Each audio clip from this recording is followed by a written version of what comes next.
L'Ukraine a littéralement disparu de la carte, comme si quelqu'un avait simplement éteint l'interrupteur de tout le pays entièrement. Une salve de missiles balistiques russes, la plus massive depuis le début de la guerre, a plongé tout le territoire ukrainien dans le noir total. Les centrales thermiques éteintes, les réseaux électriques hors service. L'infrastructure de l'Ukraine sera démolie et l'Ukraine sera envoyée à 18e siècle. Le cœur électrique de l'Ukraine s'est arrêté net. L'Ukraine traverse son pire moment depuis le début du conflit. Je vous explique ce qui se passe sur Penser le Monde. La nuit du 8 novembre 2025, la Russie a mené une frappe de missiles balistiques en Ukraine, la plus importante et la plus dévastatrice attaque de tout le conflit, ou du moins depuis que le conflit dure, soit près de 4 ans. Le résultat, c'est que ça a fait une extinction des feux en Ukraine. Le pays est devenu noir sur la carte du monde. L'autorité énergétique ukrainienne a annoncé que la totalité des centrales thermiques étaient hors service, provoquant des coupures de courant généralisées. On peut lire ici, la compagnie énergétique d'État ukrainienne affirme que l'entièreté de ces centrales électriques sont hors service de fonctionnement, la plus grande attaque que la Russie n'ait jamais faite sur son sol. Le député ukrainien Kira Rudik lui dit ceci dans un commentaire. C'est une véritable horreur. Toutes les centrales thermiques de Centrenergo sont hors service après l'attaque surprise russe cette nuit. L'obscurité et le froid sont maintenant notre réalité. Nous avons besoin d'armes pour survivre. Comment ça d'armes? Pas de centrales électriques, pas de palliatifs à l'électricité. Les armes comment? L'autorité officielle de l'énergie, Centroenergo, écrit ceci. L'attaque la plus massive contre nos centrales thermiques depuis le début de la guerre.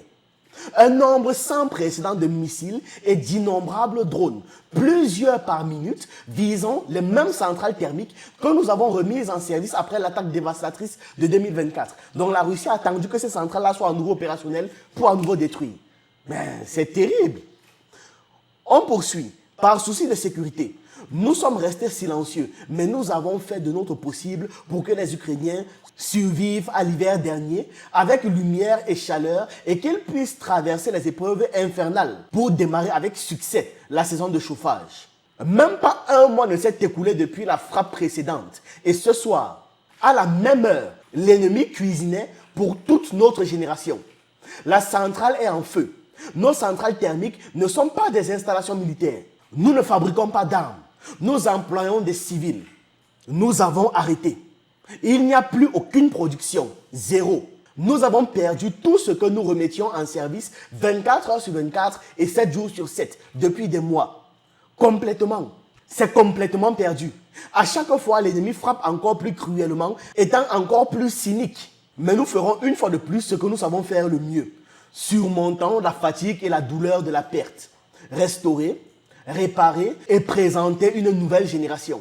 Parce qu'il n'y a pas d'autre choix. On n'avait jamais vu une telle panique, une telle réaction de grincement de dents. Voici d'ailleurs ce qu'a déclaré le ministre ukrainien des Affaires étrangères, Sybiha. Pendant l'attaque d'aujourd'hui, la Russie a une fois de plus ciblé des sous-stations qui alimentent les centrales nucléaires de Khmelnytski et de Rivne. Il ne s'agit pas de frappes accidentelles, mais de frappes bien planifiées. La Russie met délibérément en danger la sûreté nucléaire de l'Europe. Et c'est pour ça, dans la suite de son message, qu'il dit « Nous demandons une réunion d'urgence du Conseil des gouverneurs de l'Agence internationale de l'énergie atomique pour répondre à ces risques inacceptables.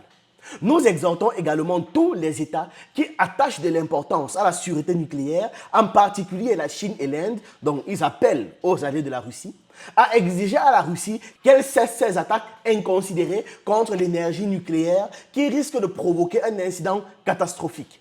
Il faut exercer une pression internationale pour contraindre Moscou à mettre fin à son chantage nucléaire.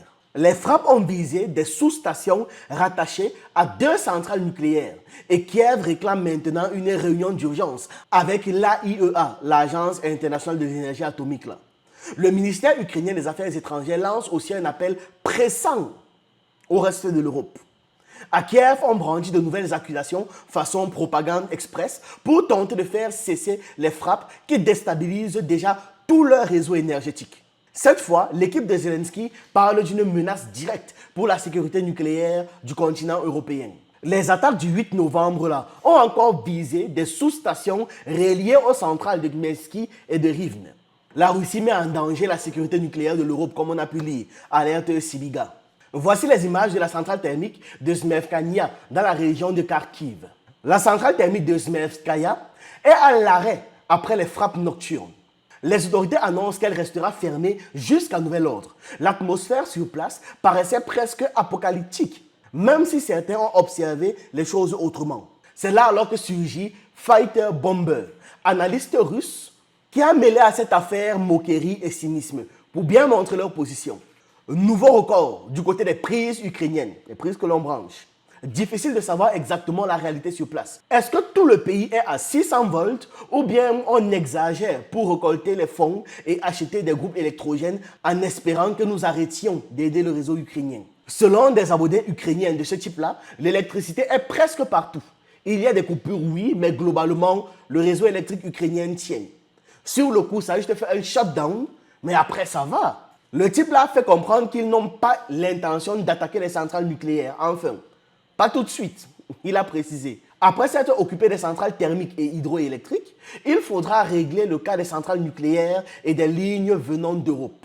Quelques milliers de drones et quelques dizaines de missiles par jour, et c'est bon, l'affaire est réglée. Il a expliqué ça, se moquant de leurs installations et de leur sécurité.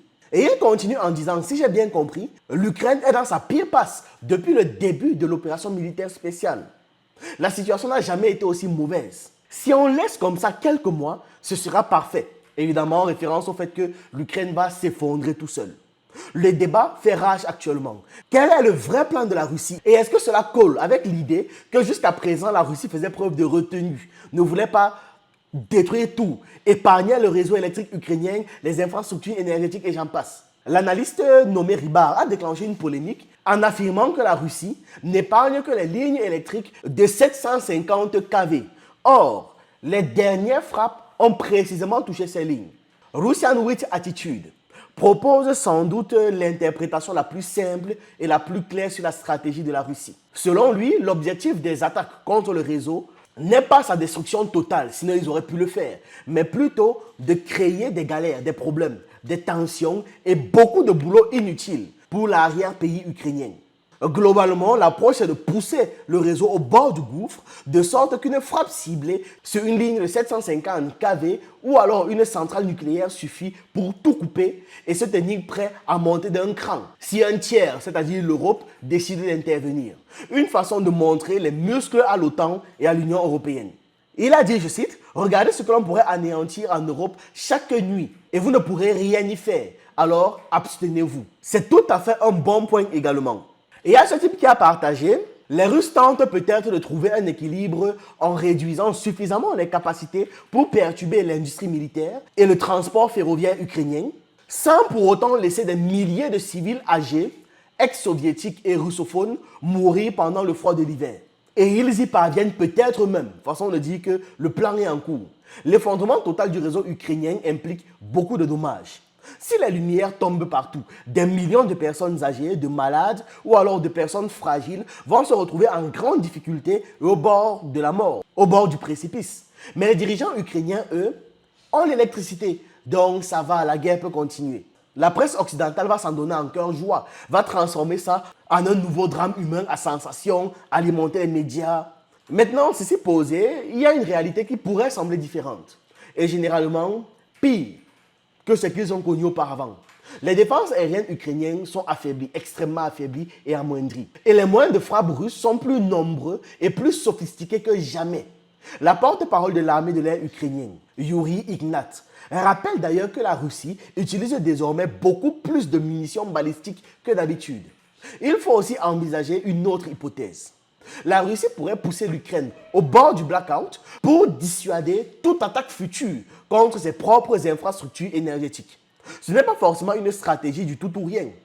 Pour Moscou, le scénario idéal serait un statu quo de guerre en fait qui préserve l'économie russe. Autrement dit, la Russie préférerait éviter de voir ses propres centrales ciblées tant que Kiev renonce à frapper les siennes. Tout simplement. Poutine sait aussi que l'armée ukrainienne est essoufflée. Donc même sans qu'on ait besoin de détruire complètement le réseau électrique, ils sont déjà fatigués. La mise à genoux totale de l'électricité n'est donc pas indispensable pour l'emporter. D'autant plus qu'il faudrait reconstruire après. Bien sûr, je le dis, mais tout ça ne reste que des spéculations, des hypothèses. La Russie pourrait bien décider d'aller jusqu'au bout et casser tout en fait. Même si j'ai de gros doutes sur l'efficacité morale et politique d'une telle stratégie à long terme, ils pourraient quand même le faire. On ne sait pas ce qu'ont décidé les décideurs.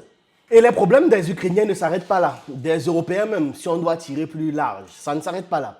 Parce que d'après un rapport publié le 9 novembre par Axios, Washington aurait mis sur pause plus de 5 milliards de dollars de livraison d'armes aux alliés de l'OTAN. À cause du fameux shutdown budgétaire américain, oui. Les problèmes internes aux Américains rattrapent ces alliés. Dans le lot des livraisons d'armes mis sous pause, il y a les missiles AMRAAM, les systèmes ARGIS, et même les lance-roquettes IRMAS. On dirait que quelqu'un avait soudainement appuyé sur le bouton pause dans le jeu de la guerre grandeur nature. La paralysie budgétaire américaine a donc retardé l'envoi de tout ce matériel militaire. Selon les informations du département d'État américain, c'est la version qu'eux-mêmes n'ont pas pu cacher, quoi. Parmi les pays concernés, on retrouve le Danemark, la Croatie, la Pologne, par qui passent les armes pour arriver en Ukraine. Bref, toute une file d'attente de clients qui sont obligés là d'attendre leur colis. Une source au gouvernement a même expliqué qu'il était difficile de savoir si ces armes étaient vraiment destinées à ces pays ou alors si elles allaient, comme souvent, finir réacheminées vers l'Ukraine, tout simplement pour poursuivre leur guerre par procuration. Depuis le début du conflit, ce genre de détour logistique est devenu presque une routine. Le shutdown américain est né de l'incapacité du Congrès américain à voter un budget fédéral. Et ça a mis donc une grande partie de l'administration en off, dans les teignes. Beaucoup de fonctionnaires, y compris ceux qui gèrent la vente d'armes, ont été obligés de rester chez eux sans salaire, sans être payés. Et comme les républicains et les démocrates n'arrivent toujours pas à s'entendre, les États-Unis vivent le plus long shutdown de leur histoire. Un blocage record, mais pas vraiment le genre de blocage qu'ils peuvent célébrer. Bref, voilà, c'est ce que j'avais à partager avec vous dans cette vidéo. Dites-moi ce que vous en pensez en commentaire. J'attends vos avis, vos analyses et on se retrouve une prochaine fois.